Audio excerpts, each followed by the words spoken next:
अस्सलाम वालेकुम वरहमतुल्लाहि वबरकातुहू। आप देख रहे हैं टॉप 10 विद GNM और मैं हूं गुलाम नबी मदनी। दुनिया भर से आज की 10 बड़ी और इंतहाई अहम खबरें जिन पर आज हम बात कर रहे हैं। नाज़रीन किराम, आज 7 जून 2020 है और आज दिन है इतवार का। ये टॉप 10 विद GNM का मॉर्निंग शो है, जबकि शाम को भी दुनिया भर से 10 बड़ी खबरों का टॉप 10 विद GNM आप देख सकेंगे। बहरहाल नाज़रीन किराम, खबरों का सिलसिला शुरू कर लेते हैं। जो आज की पहली बड़ी खबर है, ये भारत और चीन के मबैन जारी तनाज़े के हवाले से है। नाज़रीन किराम, भारत का मीडिया दुनिया का झूठा तरीन मीडिया है और भारत की जो सरकार है मोदी दहशतगर्द की, वो भी दुनिया की झूठी सरकार है।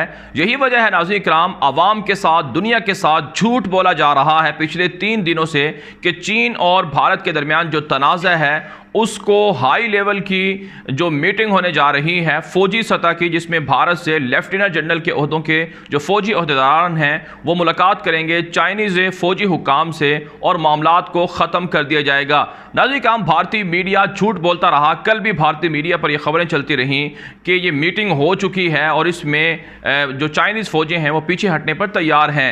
लेकिन नाज़रीन किराम, हक़ाइक़ ये हैं कि चाइना की जानिब से इस मीटिंग के हवाले से कोई खबर तक जारी नहीं हुई और चीन के जितने भी ज़राए अबलाग हैं, जितने भी मीडिया हैं, वहां पर इस हवाले से कोई जिक्र मौजूद नहीं है उनकी भारतीय फौजी ओहदेदारों के साथ कोई मुलाकात हुई है या चाइना भारत के साथ जो तनाज़ा है उसमें पीछे हटने पर तैयार है। यही वजह है नाज़रीन किराम, जुमे के रोज़ भारत के डिप्लोमेटिक के जो फॉरेन ऑफिस के लोग थे उन्होंने चाइनीज़ हुकाम से रब्ता किया था, जिसके बाद बाकायदा बयान जारी हुआ था चाइना की जानिब से भी और भारत की जानिब से भी। लेकिन भारतीय सरकार की जानिब से कोई बयान जारी नहीं हुआ सरकारी सतह पर कि ये मीटिंग हो चुकी है और इस मीटिंग के अंदर चाइना तैयार है अपनी फ़ौजें पीछे हटाने पर। यही वजह है नाज़रीन किराम, बहुत से लोगों का दावा है और बल्कि हमारे ज़राए अबलाग भी यही कहते हैं, हमारे ज़राए भी यही बता रहे हैं कि चीन के साथ भारतीय फ़ौजियों की कोई मुलाकात नहीं हुई है। हालांकि भारत के तमाम अखबारात, द हिंदू और हिंदुस्तान टाइम्स, इंडिया टाइम्स और इसी तरह से दीगर, इंडियन एक्सप्रेस, इंडियन टुडे, ये सारे अखबारात, सारे मीडिया ये खबरें दे रहे हैं कि शायद जो भारतीय फौजी हैं जब वो चीनी फौजियों से मुलाकात करने के लिए गए तो उनको लंच भी दिया गया, उनकी अच्छे अंदाज से तवाज़ो की गई। हालांकि ये झूठी बात है, कोई मुलाकात नहीं हुई है, अवाम को झूठ बोला जा रहा है और चाइना अपनी फौजें पीछे हटाने पर तैयार नहीं है। चाइना का एक ही मुतालबा है कि भारत अपने फौजी एयरबेस को पीछे हटाए और गिलगित बल्तिस्तान के खिलाफ धमकियों को रोके और कश्मीर की मखसूस हैसियत को बहाल करे और आइंदा चीन के खिलाफ कोई इस तरह की बयानबाजी ना करे, कोई इस तरह का जो है प्रोपेगेंडा ना करे। बहरहाल नाज़रीन किराम, आगे बढ़ लेते हैं। जो आज की दूसरी बड़ी खबर है ये नाज़रीन किराम अफगानिस्तान से है। अफगानिस्तान के अंदर तालिबान की मुख्तलिफ कार्रवाइयों के अंदर गुज़श्ता 24 घंटे के अंदर 15 से 20 के करीब फौजी ओहदेदार मार दिए गए हैं, जबकि तालिबान के तर्जुमान ज़बीहुल्लाह मुजाहिद ने अपने ट्विटर अकाउंट पर लिखा है कि गुज़श्ता 24 घंटे के दौरान तकरीबन 30 से ज़ायद काबुल इंतज़ामिया के फौजी और पुलिस एहलकार और सरकारी ओहदेदार तालिबान के सामने सरेंडर हुए हैं। दूसरी जानिब नाज़रीन किराम, काबुल इंतज़ामिया ने दावा किया है कि वह बैनुल अफ़गान मुज़ाकरात के लिए तैयार हैं और उनकी टीम तालिबान से फौरी मुज़ाकरात करेगी, जबकि तालिबान का यही कहना है कि जब तक उनके 5000 कैदी रिहा नहीं होंगे तब तक वो मुज़ाकरात नहीं करेंगे।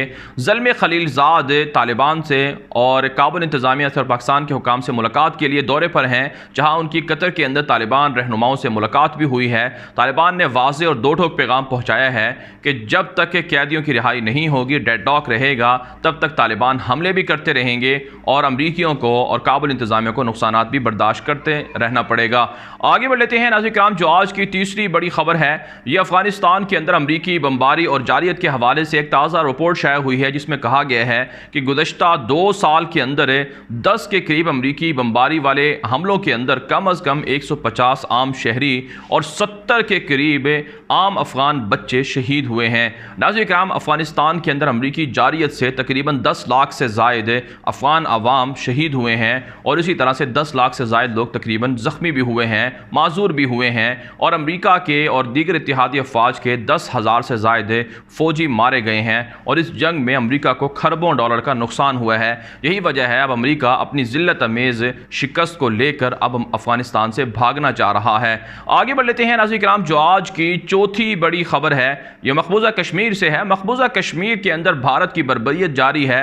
आज भी भारत ने मकबूजा कश्मीर के इलाके शुपियाँ के अंदर एक बड़ा फौजी ऑपरेशन शुरू किया है जिसमें कई कश्मीरियों को गिरफ्तार किया गया है और इतलात सामने आ रही हैं कि कश्मीरियों को इनकाउंटर के अंदर मारा भी जाएगा, जबकि गुज़श्ता रोज़ भी कश्मीर के अंदर एक कश्मीरी शहरी को गोली मारकर शहीद कर दिया गया था। दूसरी जानिब नाज़रीन किराम, भारत की दरिंदा फौज कश्मीरियों के जो सेब के बागात हैं, एप्पल के बागात हैं, उनको तबाह कर रही है ताकि कश्मीरी जो किसान हैं वो अपने रोज़गार के लिए जो इससे कमाई करते हैं वो ना कर सकें। भारत की बर्बरियत कश्मीर के अंदर जारी है। मोदी दहशतगर्द की हुकूमत का ख्वाब है कि फ़लस्तीनियों के इलाकों पर जिस तरह से कब्ज़ा किया गया इसराइल ने, इसी तरह से हिंदू भी कश्मीरियों की ज़मीनों पर कब्ज़ा करें। लेकिन नाज़रीन किराम, ये जंग जारी रहेगी और इसमें कश्मीरियों को इंशाअल्लाह ज़रूर जीत मिलेगी। आगे बढ़ लेते हैं नाज़रीन किराम, जो आज की पाँचवीं बड़ी खबर है, यह पाकिस्तान और भारत के दरमियान लाइन ऑफ कंट्रोल पर कशीदगी के हवाले से है।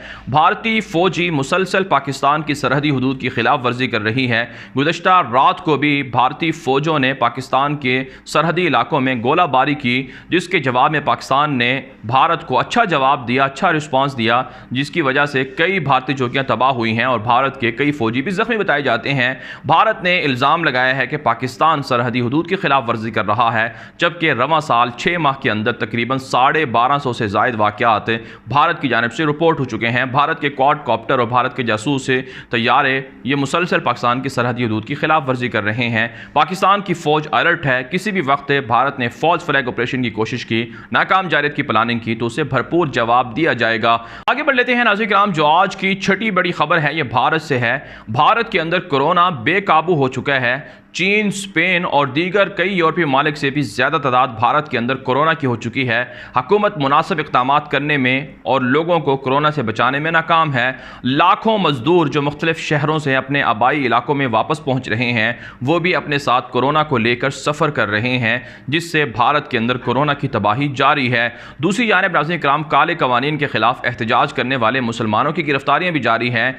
एक और मुसलमान शहरी भारत के, जिनका नाम मुफ्ती शहजाद गालिब ने बताया जाता है, उनको गिरफ्तार कर लिया गया है उत्तर प्रदेश के इलाके से। इससे पहले भी जामिया मिलिया और दिल्ली यूनिवर्सिटी और दीगर जो मुसलमान स्टूडेंट हैं मुख्तलिफ इदारों में पढ़ रहे हैं, उनको भी गिरफ्तार किया गया था। आगे बढ़ लेते हैं नाज़रीन किराम, जो आज की 7वीं बड़ी खबर है ये बांग्लादेश से है। नाज़रीन किराम, बांग्लादेश के अंदर रोहिंग्यन मुसलमानों के कैंप हैं जहाँ पर वह मुहाजरत की ज़िंदगी गुजार रहे हैं। तकरीबन 8 लाख से ज़ायद रोहिंग्यन मुसलमान बांग्लादेश के कैंपों में मौजूद हैं, जिनकी ज़िंदगियों को कोरोना वायरस की वजह से ख़तरात लाहिक हो चुके हैं। उनके पास मुनासिब सहूलियात नहीं हैं और मुनासिब उनके पास इक़दामात नहीं हैं कि वो कोरोना से बच सकें। यही वजह है रोहिंग्यन जो मुसलमान कैंपों में मौजूद हैं उनमें कोरोना वायरस फैल रहा है और कई रोहिंग्यन मुसलमान कैंपों के अंदर कोरोना की वजह से वफ़ात भी पा चुके हैं। बर्मा, म्यांमार से मुसलमानों को, रोहिंग्यन मुसलमानों को निकाला गया था, उन पर जुल्म किया जाता है। आज भी रखाइन जो रियासत है या अराकान के लोग हैं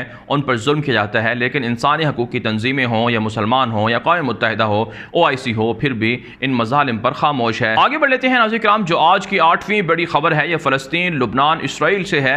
नाज़रीन किराम, इसराइल के शहर तिल अबीब के अंदर हज़ारों लोगों ने एहतजाजी मुज़ाहरा किया है गुज़श्ता रोज़, और इस एहतजाजी मुज़ाहरे के अंदर हुकूमत से मुतालबा किया गया है कि वो गैर कानूनी यहूदी बस्तियों को इसराइल में ज़म करने से बाज रहे।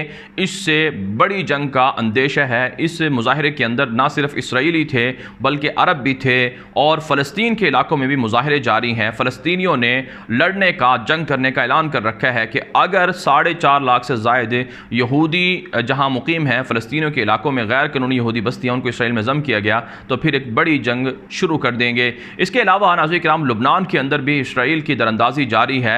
लुबनान के अंदर एहतजाजी मुज़ाहरों में 35 के करीब अफराद पुलिस वाले ज़ख्मी हुए हैं, जिसमें आम मुज़ाहरीन भी हैं। झड़पें हो रही हैं। कहा जाता है लुबनान के अंदर एहतजाज के पीछे हिजबुल्लाह है, जिसको ईरान सपोर्ट करता है। वो वहाँ पर हुकूमत साजी के लिए कोशिशें कर रही है और इसराइल भी इसके पीछे है कि लुबनान पर कब्ज़ा करके वहाँ उसको भी इसराइल के अंदर ज़म कर दिया जाए, लेकिन मुसलमान फिर भी खामोश हैं। आगे बढ़ लेते हैं नाज़रीन किराम, जो आज की 9वीं बड़ी खबर है ये मिस्र, लीबिया और तुर्की के मामलात के हवाले से है। नाज़रीन किराम, अब्दुल फत्ताह सीसी जो मिस्र के इस वक्त सदर हैं, जिनको डिक्टेटर कहा जाता है, जिन्होंने पहले मिस्र के जो मुंतखब मुंतखब सदर थे मोहम्मद मुर्सी, उनको गिरफ्तार किया, उनकी हुकूमत का तख्ता उल्टा, उनको फांसी दी। फांसी तो नहीं दी लेकिन जेल के अंदर उनको जहर देकर उनको शहीद कर दिया गया।